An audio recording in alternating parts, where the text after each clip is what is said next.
mga kababayan, ang pambansang awit ng Pilipinas. Kayang magiliw, helas ng sinangalan, alam ng puso, sa titik mo'y buhay. Lupang hinirang, tuyag ka ng magiting, sa mandulupin, di ka pasisingil, sa nagatang tutok sa simoy at sa langit mong pagaw, ay hinatang tula, kawin sa pagkayang minamahal, ang isang ng matawad mo'y tagumpay na nag-iindig, ang bituin at araw niya kailan pa may di magdidinig. Luman ang araw ng walhagit pagsinta, buhay langit sa piling mo. Ang inigaya na pagkay mga aking, ang mamatay ng dahil sa'yo.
Halina't sumama ka na sa saglit nating paglalakbay sa mundong saan nino'y nilikha upang sumalamin ng ating buhay.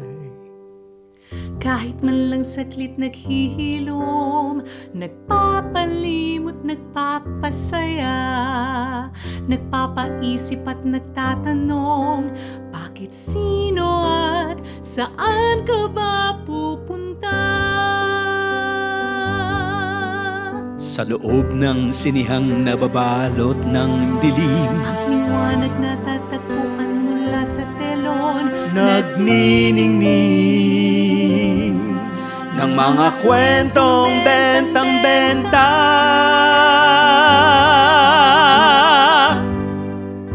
Pelikula, pelikula, buhay ko'y isinapelikula mo.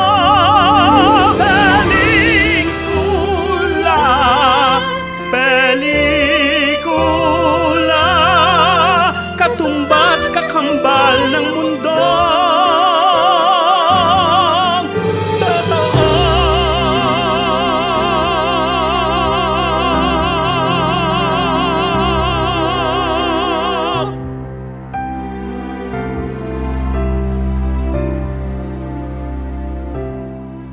At sa bawat pagdilim ng sinihan, sabay liwanag ng higanteng telon, mayroong panibagong pag-asa't buhay. Sa anumang kwento nandoon,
Pelikula. This is what this night is all about, and we're very excited and equally proud to bring you one of the restored film treasures of Philippine cinema. But before we roll onto this night's momentous screening event, let's give a warm round of applause to Miss Isay Alvarez and Mr. Robert Seña for that fantastic opening number. Magandang gabi sa inyong lahat. I am Kakki Teodoro, and join us in this continuous celebration of the first Philippine Film Industry Month, led by the Film Development Council of the Philippines. Tonight's special is just one of the many surprises the Fdcp has in store for us in the month-long celebration of Philippine Film Industry Month. And it makes perfect sense that we are celebrating the Philippine Film Industry Month alongside National Teachers Month, because we believe that films are much like teachers, equally educating, if not more effective teaching tool that immediately permeates our consciousness, moves us in all personal levels, and transports us into deep reflection and learning, all through the magic of cinematic experience. And if tonight is a subject, we are definitely history, because tonight we will bring you one of the gems of Filipino film heritage. The Philippine Film Industry Gala Night screening of Dalagang Ilocana. But before we get reeled into the magic past with our favorite Ilocana Development Council of the Philippines, a captain whose leadership does not only blaze more trails for Filipino film development, but likewise preserves its historic past so that today, Filipino film heritage continuously thrives completely with its own identity.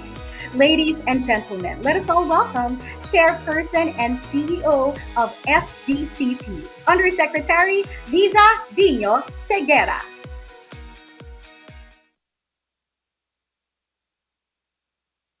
Good evening, everyone, and welcome to the Philippine Film Industry Month Gala Night. On behalf of the Film Development Council of the Philippines, I am so grateful that you are joining us tonight as we officially commemorate exactly the 102nd anniversary of the premiere screening of Jose Nepomucenu's Dalagang Bukid. That's right, it's been 102 years since the very first Filipino feature film was shown in public. At mula noon, naku po, napakalayo na po nang narating ng industriya ng pelikulang Pilipino.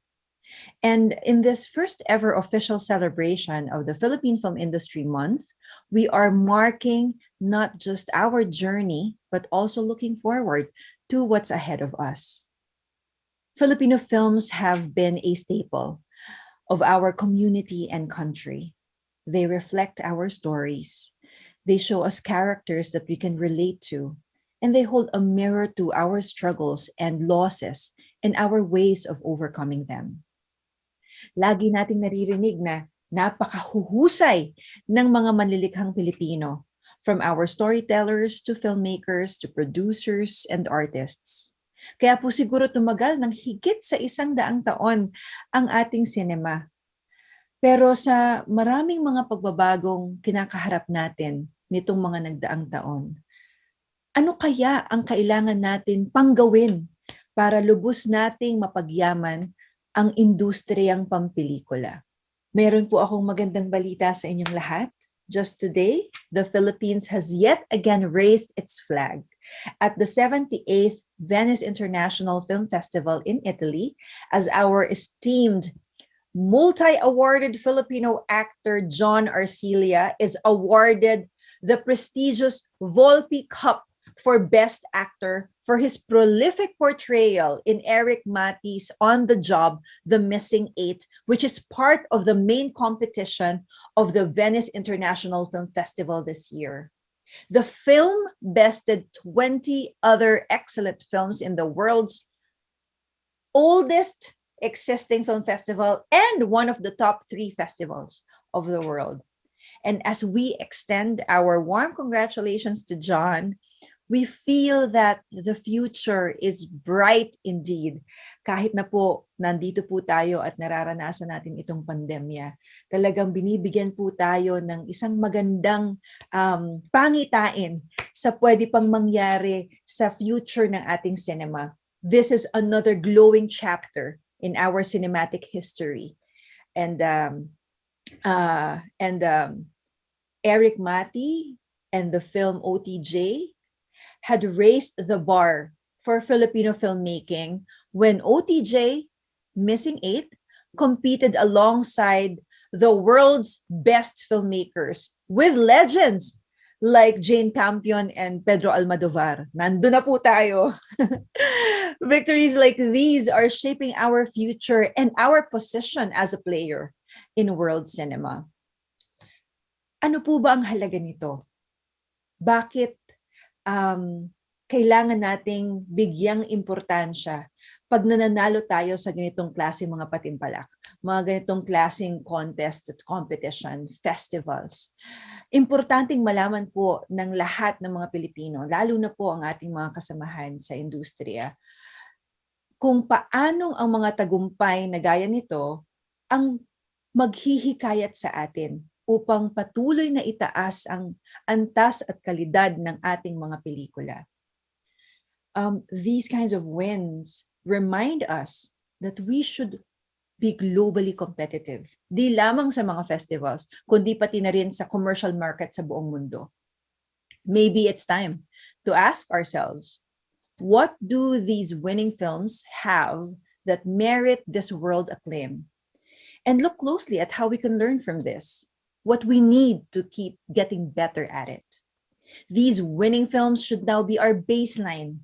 Let's not turn back, dito na po tayo, pasulong po tayo. Ano po ba ang mga elemento ng pelikulang ito? Excellent, world-class, and export quality. Not just in storylines, but also in talent and technical aspects of the film. Balikan po natin ang history ng ating cinema. From the black and white silent films to the colorful and stark digital dramas and series we do today, ang haba-haba na po ng pinagdaanan natin sa industriya ng pelikulang Pilipino. The long journeys of our own film creators throughout the decades have brought us to where we are now. This cinematic heritage is the foundation of how we can envision our future. Let's look back during our golden years, during the 50s. And i-assess po natin ano po ang nagawa at naging kontribusyon ng mga pelikula noong mga panahon yun. We can say that we have done quite well. And and though our cinema has evolved with the changing times, may it be for the better or sometimes for worse, so much has been achieved in the past that tells us we can do it again. Naka-experience po tayo ng decline. Naka-experience po tayo ngayon kung saan naghihikahos po ang ating industriya. Hindi natin alam kung saan tayo kukuha ng pondo at lakas para makagawang muli ng mas marami pang pelikula. But when these things happen, let's look back in the milestones that we have experienced throughout history, especially during the golden age of Philippine cinema, when producers spared no expense in coming up with a monumental film. And tonight, ito po ang aming ibibigay sa inyo. Isang patikim, isang pagbabalik tanaw sa heyday ng Philippine cinema.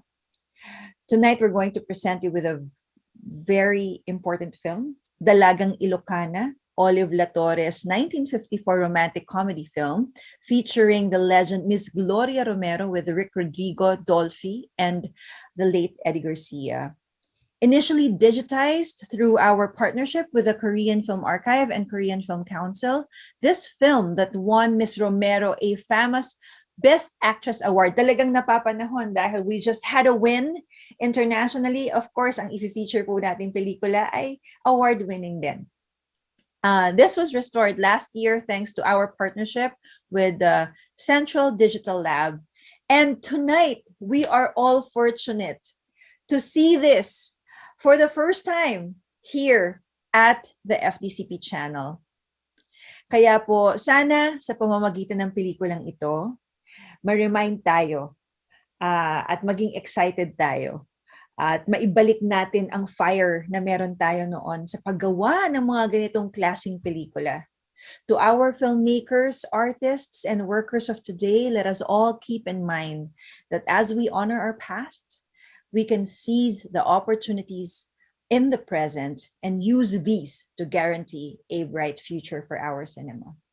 So I hope na talagang sabay-sabay po tayong magkaisa para maglabas pa ng mas marami pang pelikulang de kalidad, pang-export, at talagang kayang makipagsabayan sa buong mundo. Ito po ang nakikita natin bilang isang bagong sinimula. Masaya po kaming susuporta sa lahat ng ginagawa ng ating mga manlilikha. So to everyone, happy Philippine Film Industry Month. Mabuhay po kayong lahat at mabuhay ang pelikulang Pilipino.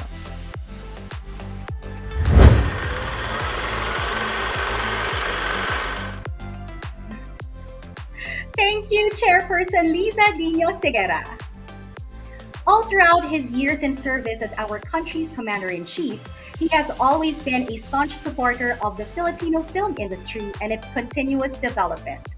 We are equally grateful that it is in his term that the Philippine Film Industry Month was realized and officially institutionalized. And therefore, here we are, celebrating the first ever Philippine Film Industry Month.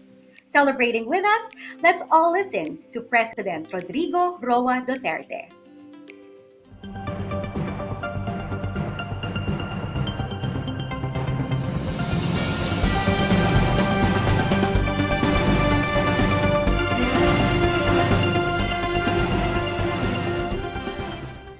My heartfelt congratulations to the organizers, film directors, producers, artists, and everyone who made tonight's celebration possible. Indeed, this gala night showcases the best of our local films that were created by world-class and talented Filipinos. May this event also highlight the important role of cinema in uplifting the morals of our people, especially through stories that inspire and give the hope. May the movers of the Filipino Film Festival continue to use their talents and resources to contribute to nation building.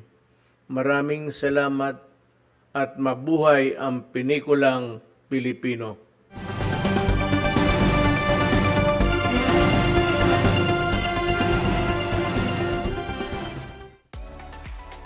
Thank you, President Rodrigo Roa Duterte, and thank you for making this special milestone for the film industry come true.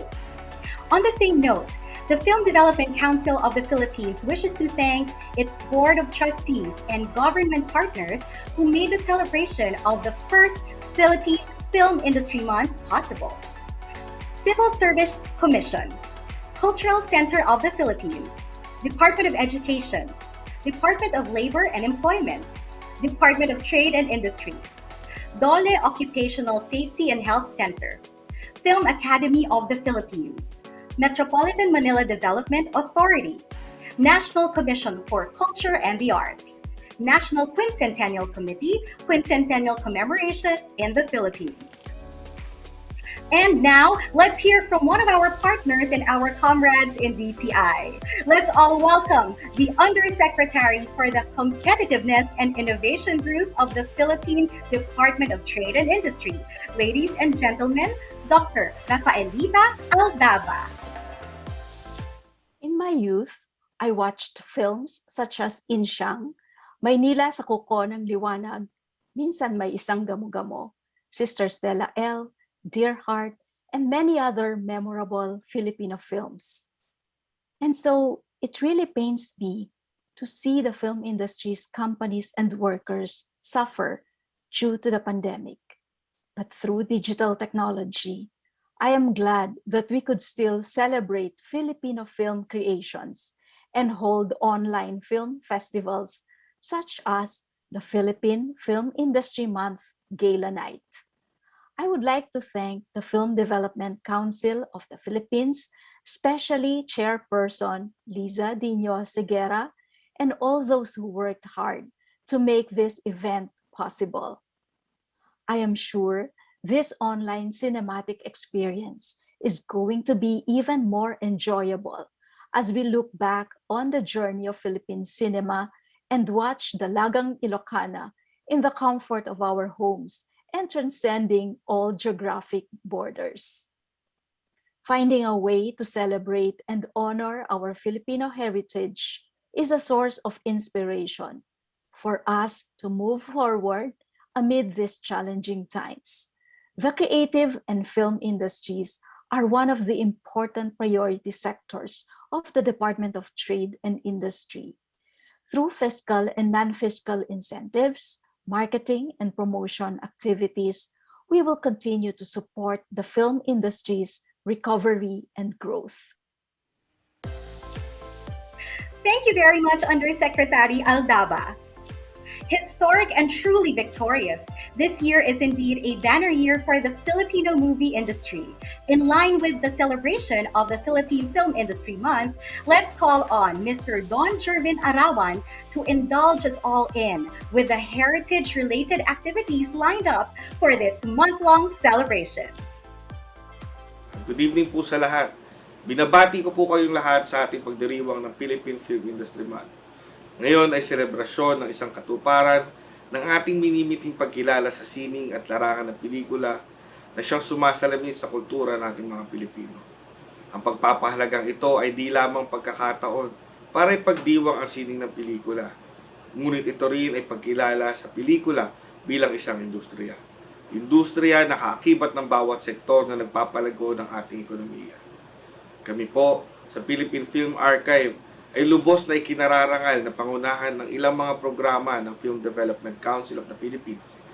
Ang ating selebrasyon ay hindi mabubuo ng walang paglingon at pagpapahalaga sa ating kasaysayan na siyang naging tulay at dahilan kung kaya't nananatiling buhay at masagana ang industriya sa pelikula sa bansa. Tulad ng ibang sektor, bagamat hinagupit ng pandemya, naniniwala po kami na ang ating industriya ay mananatiling matatag dahil tayo ay marunong tumanaw sa ating pinagmulan at mananatiling matibay na pundasyon ng film industry.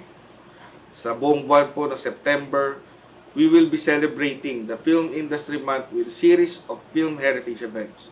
Pinangungunahan na po ng ganap natin ngayong araw kung saan magiging highlight ang pagpapalabas ng recently restored 1954 film, a romantic comedy film mula sa Sampaguita Pictures, ang Dalagang Ilocana. Ang pelikulang ito ay pinangungunahan ng mga yaman ng ating pelikula, Miss Gloria Romero, who also won famous Best Actress sa parehong taon, at Comedy King Dolphy. Ang pelikulang ito ay kamakailan lamang ay napili sa Asian Film Digitization Program of the Korean Film Council or KOFIC, kung saan ito ay na-digitize within the facilities of the Korean Film Archive. At noong nakaraang taon lamang, ay na-digitally restored po natin to sa Central Digital Lab na pinangungunahan ni Ms. Manette Dairit. Also this year, we will also be honoring one of the most sought-after film director ng dekada 70 at 80, El Maestro, Director Elwood Perez, wherein we will be having a retrospective featuring some of his notable films. Tayo po ay magkakaroon din ng espesyal na pagkilala sa September 25, kung saan ipapalabas din ang kanyang huling pelikula na Esoterica Maynila. Susundan po ito ng pagpapalabas ng kanyang piling-piling pelikula sa ating Fdcp channel, kung saan nakilala at tumanggap ng iba't ibang karangalan ang mga sikat na artista kagaya nila Miss Nora Honor, Miss Vilma Santos, Tirso Cruz III, Christopher De Leon at marami pang iba. Ito po ay mapapanood sa Fdcp channel mula September 25 to 30, 2021. Well, nakalulungkot man na pansamantala pong mauudlot ang panonood natin ng naturang pelikula sa sine bilang pag-iingat laban na rin po sa COVID-19. Pero makakaasa po kayo na sa lalong madaling panahon, muli po nating ipapasok sa programa ang pagpapalabas kung saan tayo ay sama-sama makakapanood sa loob ng isang sinehan. But bukod sa mga nabanggit na pelikula, tayo din po ay naglusad ng From the Archives, pamanang pelikula, kung saan ipapalabas din sa Fdcp channel ang mga piling classics and contemporary films from our national artists and notable film directors.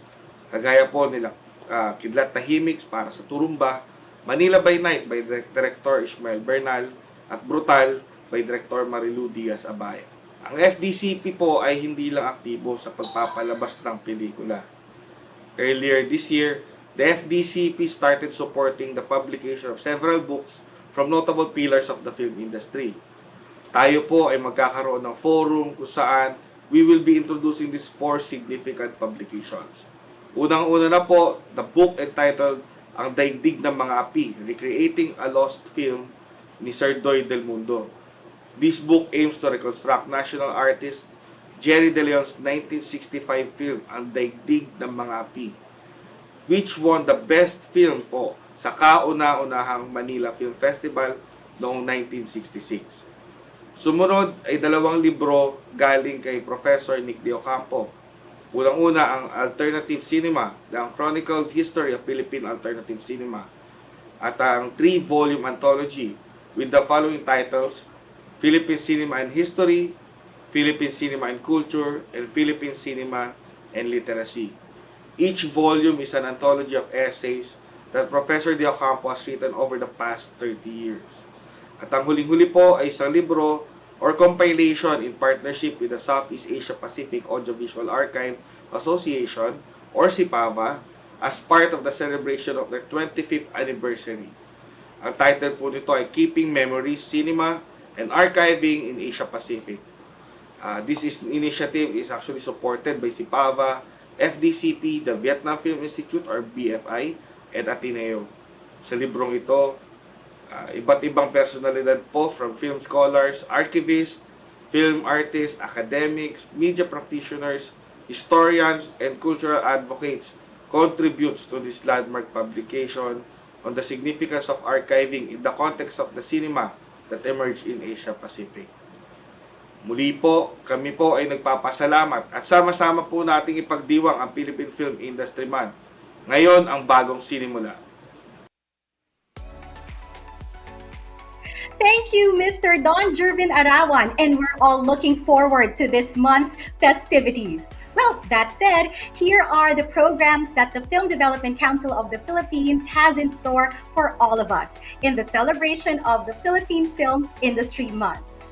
Create PH Films, FDCP Channel, FDCP Cinematheque Centers, FDCP National Registry, FDCP Safe Filming, Film Philippines, Full Circle Lab Philippines, International Film Industry Conference, MIT Outsound International Silent Film Lab, Nood Tayo ng Sine, Pista ng Pelikulang Pilipino, Philippine Film Archive, Cine Isla, Cine Kabataan, Unsung Sariling Bayani. All of these programs will not materialize if not for the support and cooperation of people, agencies, organizations, and business entities, among others, who partnered with the Film Development Council of the Philippines and made sure that this month's celebration will not just be successful, but likewise meaningful. So, FDCP would like to express its gratitude to its local companies and organization partners. Central Digital Lab, Digital IC3 Productions Inc., Estancia, Comicep, KTX, Ortigas Malls, Ortigas Cinemas, Regal Films, Sampaguita Pictures, Viva Entertainment, Upstream PH, TVA Studios, TVA Play, Glimsol IT Services. Likewise, FDCP extends its special thanks to the following: Artist Welfare Project, Inc., Arsenal Cinematography Company, Inc., Chimera Visions, ECL Multimedia Productions, Filipino Society of Cinematographers, Infinite Creations Multimedia Productions, Lutas Film Festival, or Lutas Film Festival, Micromedia Digital Video Productions, Muntinlupa City, North Luzon Cinema Guild Incorporated, Royal Rescue Preparedness Fleet, EMS, OSH Consultancy, Sani Studio Musica, Screen Asia Corporation, and Valenzuela City. Maraming salamat po sa inyong lahat. Produced by Sampaguita Pictures and directed by Olive La Torre, Dalagang Ilocana is a romantic comedy film hit in 1954. The film features notable treasures of the film industry led by FDCP Ilaw ng Industriya honoree Ms. Gloria Romero, who won FAMA's Best Actress in 1954, along with Rick Rodrigo and King of Comedy Dolphy. The film was initially digitized by the Korean Film Archive as one of the films selected under Asian Film Digitization Project of the Korean Film Council. In 2020, the film was restored by the Central Digital Lab led by Ms. Manette Dairit. Now, we're about to see it again after more than half a century. We know you're all excited just as we are. And tonight, you're in for an extra musical treat because tonight's gala screening of Dalagang Ilocana includes another premiere. the production of Dalagang Ilocana's soundtrack. While we look forward to seeing the restored version of the film, we are equally looking forward to hearing the beautiful songs that made Dalagang Ilocana more timeless and unforgettable. Songs that are not just merely soundtracks, but musical lines that greatly contribute to the depth, weight, and impact of the overall narrative of a film. We are proud to present to you the modern musical collaboration in the production of some of Dalagang Ilocana's epic tracks, featuring the talented Miss Beverly Salviejo and Mr. Epi Quizon.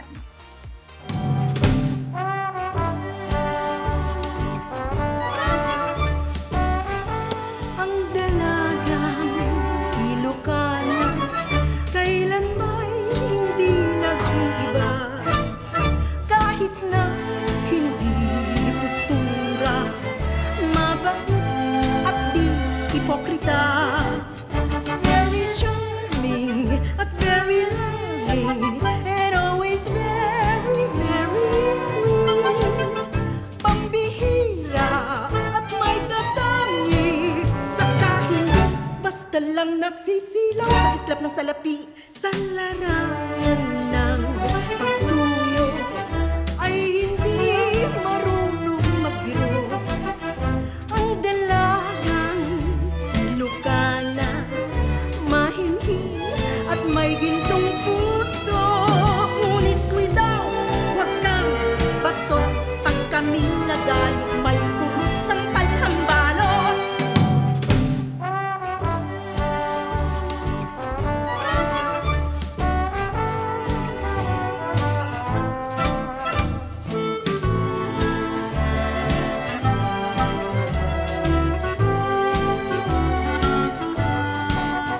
Very charming at very loving, and always very, very sweet. Pambihira at may tatangi, saka hindi basta lang nasisilaw sa islap ng salapi. Sa larangan ng pagsuyo ay hindi marunong magbiro. Ang Dalagang Ilocana, mahinhin at may gintong puso. Ngunit daw, huwag kang bastos. Pag kami nagalit, may kurot sampal ang balos. Always remember, kurot sampal ang balos. Alam mo, kaming mga binatang Ilocano, Ang binatang Ilocano ay di mapipintasan, lalo na sa kasipagan. Ako ang siyang number one. Kahit di nyo na itatanong, ay aking isasaysay. Ang karakteristik namin tagay, walang makakapantay. marami kaming kwarta, pero ayaw gumasta, pagkat ang salapi sa amin mahalaga. Ngunit kung kailangan, di kami masusubukan, pagkat lagi niyong karamay sa dusat kalungkutan. Kung minsan lamang we are spending naman, lalo na't sa mga beautiful na abers question. Di kami umuurong, gastahan buong maghapon, kahit na tomorrow morning ay magdildil ng bagoong.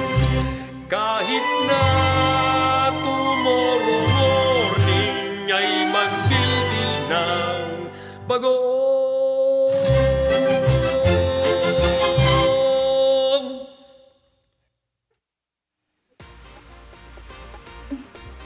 Bravo! Talagang napakahusay nga naman. Kaya maraming salamat, Miss Beverly Salviejo and Mr. Epi Quizon. Now, as we draw near to the most awaited part of the night, here to give us an idea on the importance rather, and tedious process of film preservation, let's hear from Mr. Emilio Acurin. Salamat, Miss Kakki. Magandang gabi po. Pamanang pelikula, wow, napakagandang pamagat. Nagpapasalamat po kami kay Madam Lilibet Takpil dahil sa ipinamana niyang pelikula, Ang Dalagang Ilocana. During the initial year of the Film Archive, sometime in August 2011, Dalagang Ilocana, a 1954 film directed by Olive La Torre, was one of the first batch of film assets we acquired. Ang Dalagang Ilocana ay isang black and white 16mm print na may 5 reels. Kagaya ng ibang pelikula, ito ay dumaan sa iba't ibang proseso ng pag-preserve ng pelikula. Hanggang sa ito ay na-digitize at itong huli nga ay na-restore. Bago ito ma-digitize, during the inspection, the following damages were observed. Una, emulsion and base, scratches, or sira sa image ng film. Pangalawa, fungus and mold or amag na minsan ay kulay green na sumisira sa kulay ng pelikula. Pangatlo, dirt and debris. At ang pang-apat or panghuli ay ang mga sirang scenes o mga eksenang sobra ang pagkasira. Kagaya ng naunang nabanggit, ito ay na-digitize noong 2019 sa Korean Film Archive at sinimulang i-restore sa Central Digital Lab noong 2020 na natapos ngayong taon. Maraming salamat po. And now, let's go inside the restoration journey of the Filipino film masterpiece we are about to watch in a short while. So right now, let us all welcome Miss Manette Dairit. Hello, good Magandang gabi evening. po. Magandang gabi po, Miss Manette. Salamat po sa pagsali sa amin tonight. Meron lang po kaming mga konting katanungan kasi na-mention po ni Ginoong Akuri na may mga challenges daw po siyang minention kanina sa pag-restore ng pelikulang ito. Can you please share Yes. more about the process and challenges? And para sa inyo, ano po yung most challenging part in restoring Dalagang Ilocana?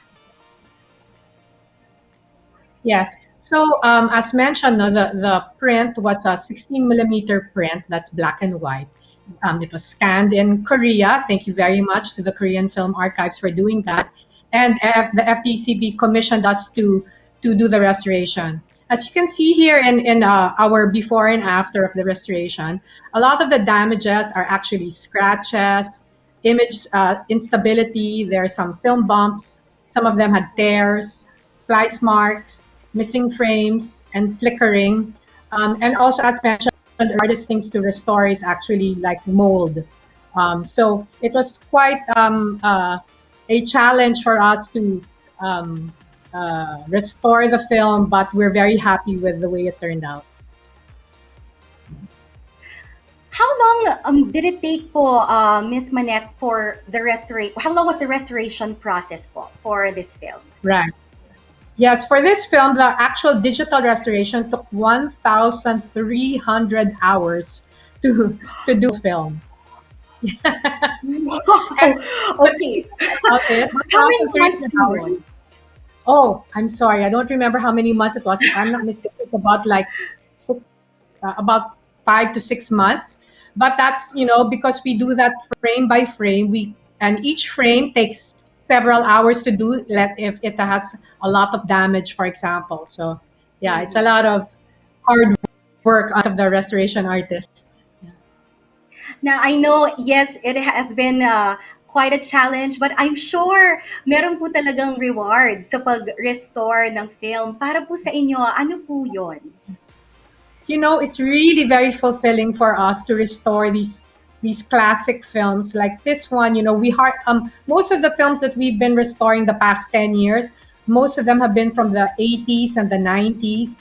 And this is a real gem that we get to restore a film from the 50s, which was actually, the golden age of filmmaking in the Philippines. And Sampaguita Pictures was really one of the best movie production companies at that time.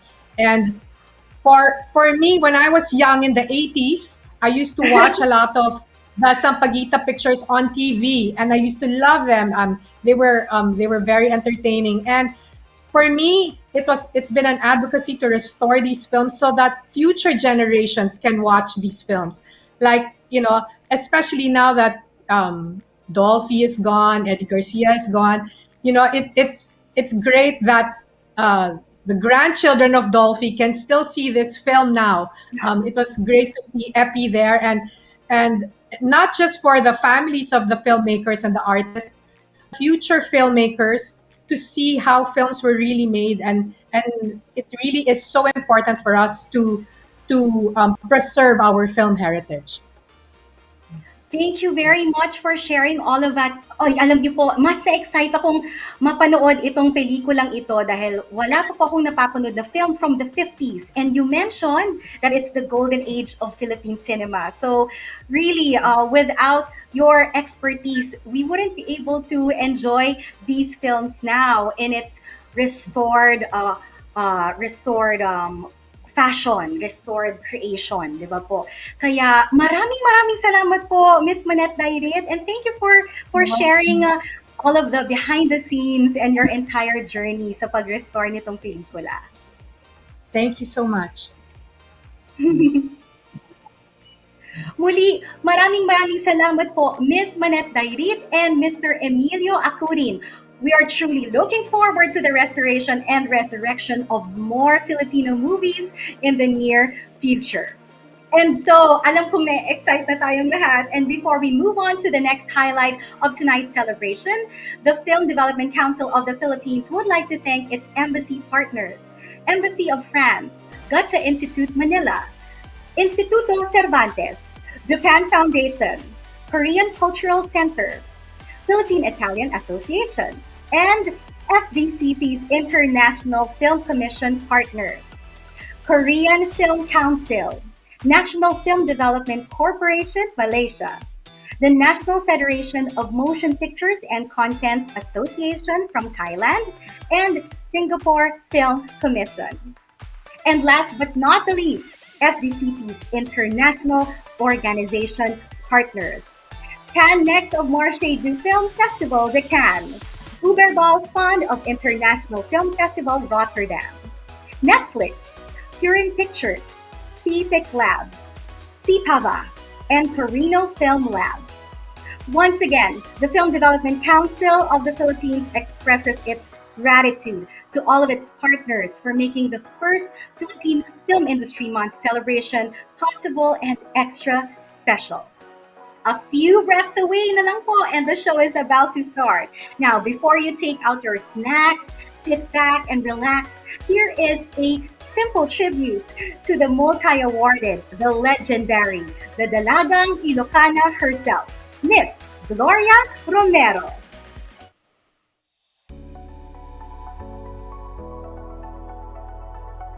Ang Dalagang Ilocana kailan ay hindi nag-iiba, kahit na hindi postura, mabait at di The first time I met Tita Gloria was way back in 1985. Nung nag-shoot kami for Inday Bote with Maricel Soriano and William Martinez, si Tita Gloria was my mother in that movie, no? Yun yung first starring movie ko. I'm very surprised. What's it all about?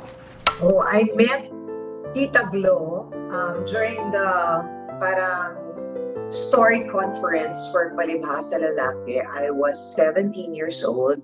And then when I saw her, para talaga ako nakakita ng Virgin Mary sa sobrang, she's so beautiful. So, ang ganda-ganda ng skin niya. That was 1987.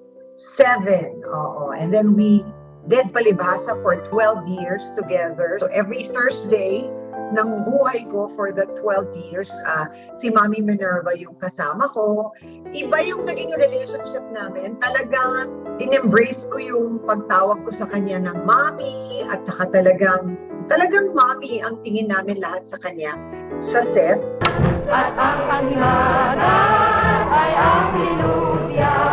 It's very, very sweet. I remember yung isa sa mga sinabi ni Tita Gloria sa akin na during mga taping namin sa Palibhasa Lalaki, that kailangan talaga, you have to come to the set prepared.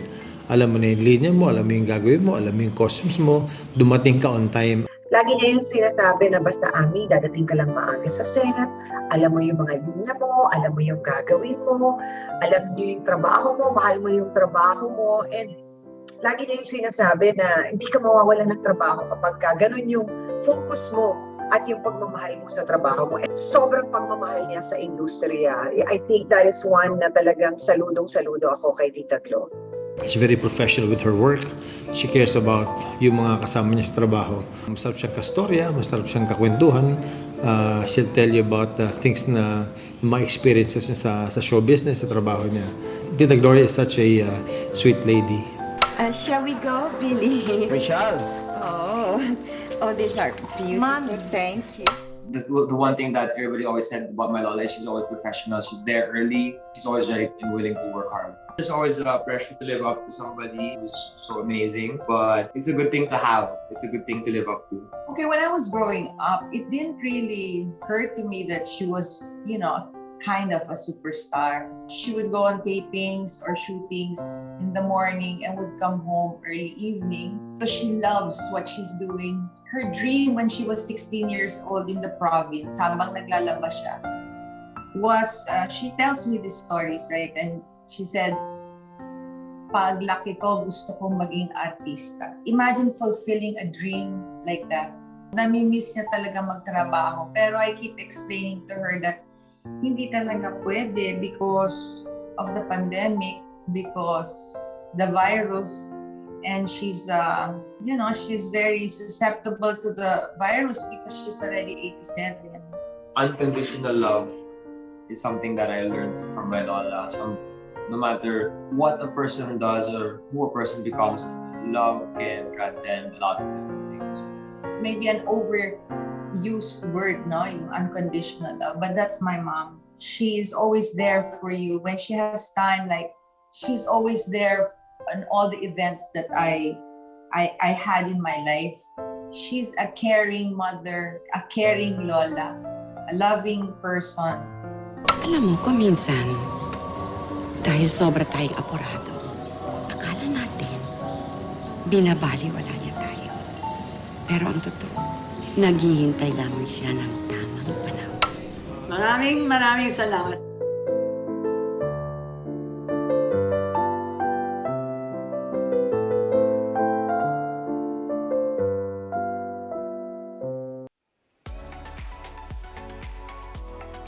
To all our special guests and to everyone watching, thank you for joining us tonight in the continuous celebration of the first Philippine Film Industry Month. Ladies and gentlemen, I am Kakki Teodoro. Stay tuned after this program. The Film Development Council of the Philippines proudly presents the restored masterpiece of Philippine cinema, Sampaguita Pictures and Olive La Torre's Dalagang Ilocana.